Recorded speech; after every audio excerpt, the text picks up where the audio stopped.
Meron akong share sa inyo ngayong araw na to mga bossing. Late upload lang pero baka makatulong sa inyo.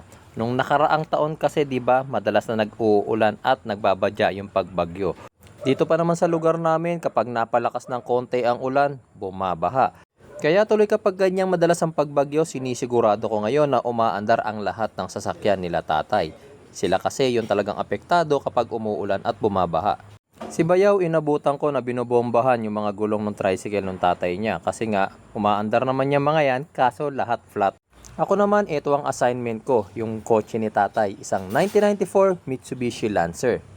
Dito nga rin pala sa garahe nila tatay nakaparking yung aking Wrangler pero umaandar yan kaya okay lang. Yung lumang e-bike ni Mrs. nandyan din at yung ibang mga kalakal dyan na pwede na naming itapon. Napabayaan na rin talaga ng matagal itong kotse ni tatay. Mula nung na-stroke siya, hindi na rin talaga nagagamit to. Hindi ko na rin naman magamit yung kotse nila kasi syempre meron na rin kaming sariling sasakyan. Ang gagamit talaga dapat nito, si Bayaw, kaso ayaw nang mag-drive. Siya nga pala kung napapansin nyo, napapasok ng tubig yung loob ng kotse ni tatay. Actually, hindi yan nabaha. At never yang nabaha. Kaya kung napapansin nyo may tubig sa loob, pumapasok na kasi yung tubig dun sa kanyang windshield dyan sa may kanyang weather strip. Wala nga rin palang battery itong Lancer ni tatay kaya kinuha ko muna yung battery ng Pajero. Curious ba kayong malaman kung gaano katagal nang nakatenga tong Lancer ni tatay? Actually, kung di ako nagkakamali, taon na. Huling napaandar ko rin kasi to nung nakaraang taon pa, nung bumaha rin. Inilikas din kasi namin to. Saan yung negative? Baka naipit yung negative ah. Yung negative mo na dyan.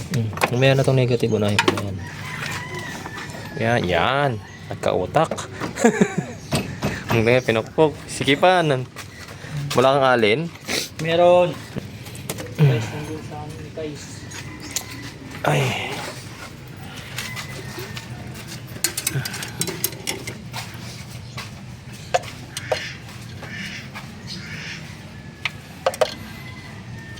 After kong ma-check kung may langis yung makina, ang sunod kong ginawa, tinanggal ko yung cover ng carburetor, yung kanyang air filter housing. Kasi dahil matagal nga natenga tong Mitsubishi Lancer na to, panigurado natuyuan na to ng gasolina. Kaya ang gagawin namin dyan, pasasalubungan namin ng gasolina doon sa mismong karburador para hindi mahirapan yung starter during startup. Naku, nanigas yung piston nut. Ha? Nanigas yung piston. Putik. Putik. Yung buong carb yung nanigas. Paano mo yan? Stuck. Nanikit yung piston. Ayun o. May gano'n nakatagal kasi naka-stop. Taon. Shites. Nag-stop up yung piston ito. Mahihirapan tayo dito. Ngayon ay kakailanganin natin ng isang multi-lube tsaka na isang carb cleaner. Ang ginagamit ko nga pala itong Aeropack. Dahil isa sa reason ng pagkaka-stock up ng kanyang piston ay yung kanyang mismong shaft, dinugahan muna natin yan ng multi-lube para malubricate lang. Tapos pinihit-pihit ko yung accelerator para medyo matanggal yung pagkaka-stock up niya. Medyo nahirapan ako sa part na yan, kaya tuloy yung paglalagay natin ng multi-lube. Dito naman sa ibabaw yung mismong piston ang binugahan ko ng carb cleaner. Tuloy-tuloy lang yung ginagawa kong pag-a-apply ng multi-lube at ng carb cleaner hanggang sa mawala yung pagkaka-stock up itong ating carburetor. Nung hindi na siya stock up, ang ginawa ko na, kumuha na ako ng gasolina na pangsalubong. Inilalagay yan sa mismong bunganga ng carburetor. Dahil tricycle naman nila nanay itong pinukuhanan ko ng gasolina, okay lang yan kasi si Bayaw hindi pa nakakabili ng gasolina. Hindi rin pwedeng gamitin yung gasolina na mismong nasa tangke nitong Lancer kasi nga napanisan din. Okay, try mo lang. Yan. Up! Sige. Pangit ang tunog ng starter pero sige lang. Okay. Okay. Sa parting to nahirapan kami. Hindi mahina yung baterya kasi nga yan nga yung baterya ng Pajero eh. Diesel nga na 2.8 liter, kaya niyang pa-startin. Bakit itong Lancer hindi niya kaya? Tingin ko may problema na rin itong starter na itong Lancer ni tatay.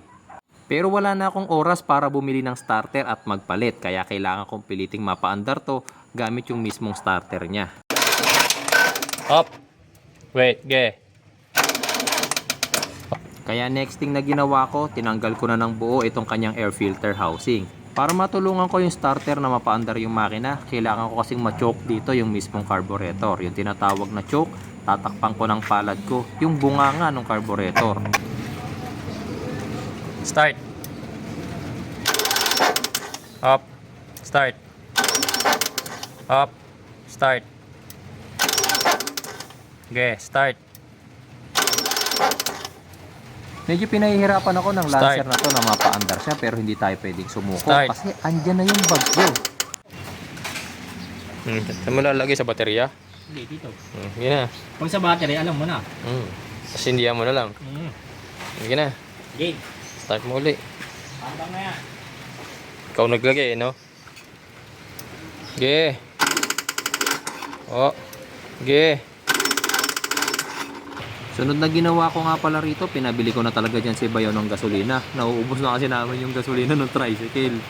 Naglagay din ako ng gasolina sa isang maliit na bote tapos inirekta ko doon yung fuel pump mismo nitong Lancer para direkta siyang kukuha ng gasolina doon sa mismong bote. Okay. Okay, isa pa, muntik na. Yan, yan mo lang. Yan. Tuloy-tuloy mo lang. Okay, hinihigop niya yung ano. Ay, hindi ako mabot. Isa pa. Hinihigop na niya yung laman ng ano. Okay.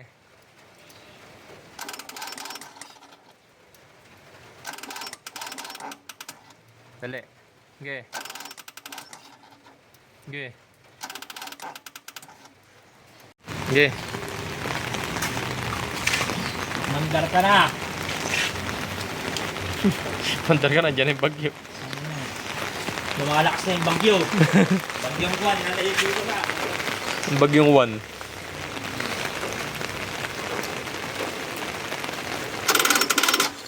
Okay. Tinigil. Sayang. Up. Okay. Ay, namamatay. Hindi ko siya pwedeng i-revolution.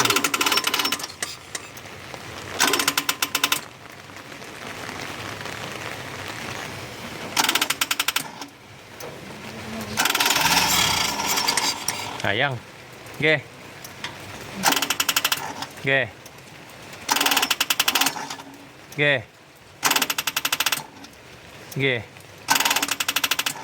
Yun o, dami nang nahigop na gasolina. May gasolina na yung karburador, Nad. Sige, sige.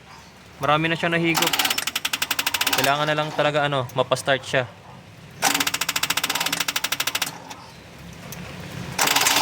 Yun.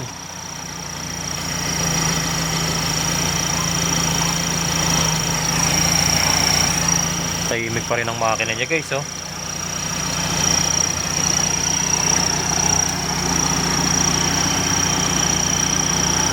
Tahimik pa rin ang makina na, do.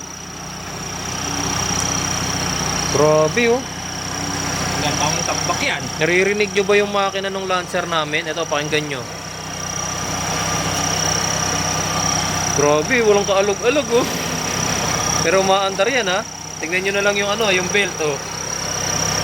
Oh, iba talaga pag alaga ako, eh. Tahimik, oh.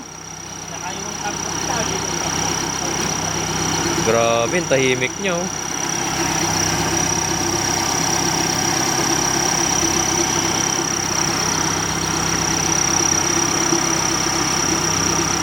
Tayin lang natin uminit, Nad. Finally, napastart na namin yung Lancer. Isang bagay na nakakabilib dito sa Lancer ni Tatay. Grabe, talagang ang ganda pa ng andar ng makina niya. Medyo may mga maririnig kayong parang mga lumalangit-ngit or yung mga squeaking noise. Galing kasi sa belt yun kasi nga syempre natenga na siya ng matagal. Pero kung titignan nyo, oh, parang hindi umaandar yung makina sa sobrang tining ng kanyang andar, diba? Wala nga kahit konting vibration. Ang makikita mo lang na sign na umaandar siya ay yung belt na umiikot.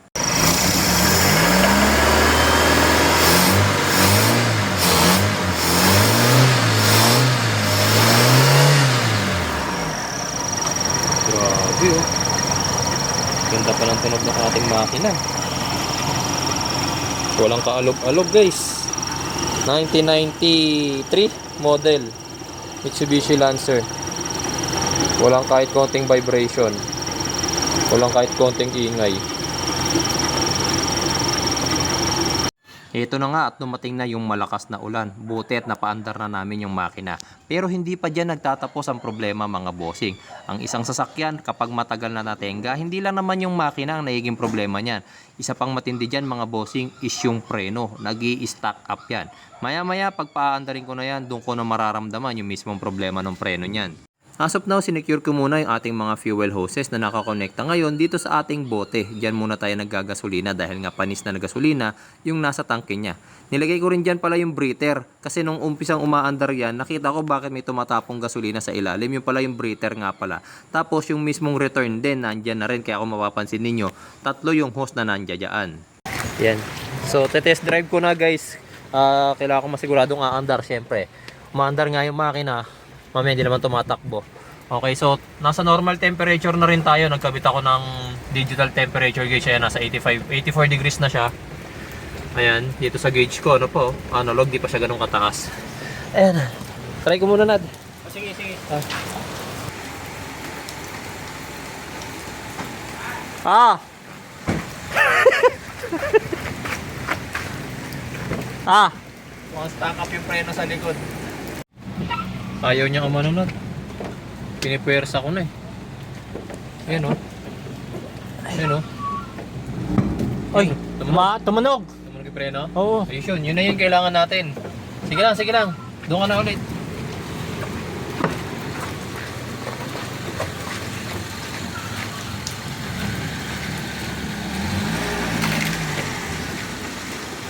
Yan yung sinasabi ko sa inyo guys na kapag natenga ang isang sasakyan, another na naging problema yung preno, na stack up siya.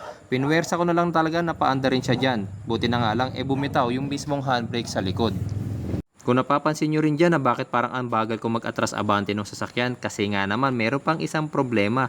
Yung mismong throttle cable, stack up din, kaya ang ginagawa ko pag nag-accelerator ako, sinusungkit ko pa ng paa ko yung mismong pedal para bumalik. Pero ibang problem na nabanggit ko, taka ko na yun papalitan. Ang importante, mailikas ko itong sasakyan na to bago dumating yung pagbaha. Total umaandar na siya, naiaatras abante, may preno, okay na yon. Yung ibang mga problem, aayusin ko na lang kapag tag-araw na ulit. Yan mga bossing, na-share ko lang sa inyo kung ano yung mga bagay na ginawa ko rito sa ating Mitsubishi Lancer para mapaandar. Matagal tong natenga eh. Ganun talaga mga boss, ang sasakyan kapag lagi mong ginagamit, nasisira dahil sa wear and tear. Kapag hindi mo rin naman ginagamit, nasisira din kasi nai-stack up. Saan ka mga balulugar? Pero at least ang kagandahan dito, meron kang sasakyan na magagamit, di ba?